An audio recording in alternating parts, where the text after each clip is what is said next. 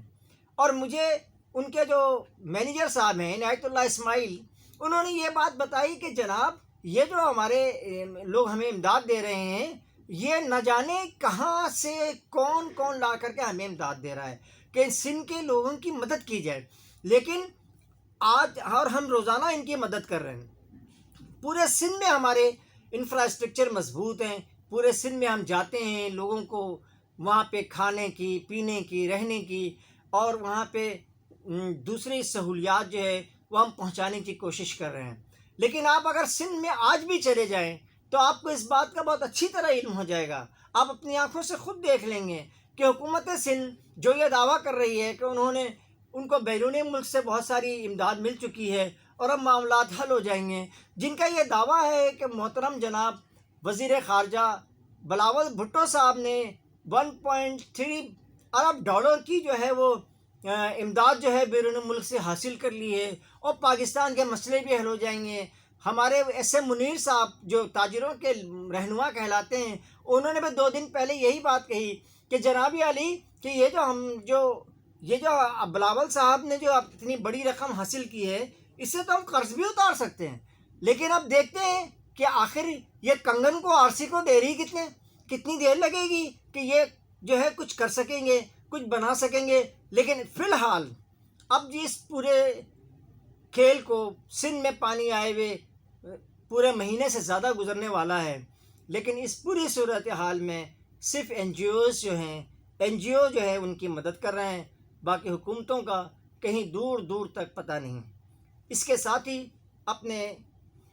قاضی جاوید کو اجازت دیجیے، اور ہاں ایک بات ہمیشہ یاد رکھ لیجیے گا کہ آپ جب سبسکرائب کریں گے ہمارے چینل کو اور بیل آئیکن پہ آپ کلک کریں گے تو اس چینل کی پروموشن بھی ہوگی، اور اس چینل سے لوگوں کو بات زیادہ سے زیادہ سننے کی بھی کوشش کریں گے کہ بھئی ان کا تو چینل اتنی اچھی طرح سے کام کر رہا ہے۔ میں اجازت چاہتا ہوں، اللہ حافظ۔ آئندہ میں کسی نئے پروگرام کے ساتھ آپ سے ملاقات کروں گا۔ اللہ حافظ۔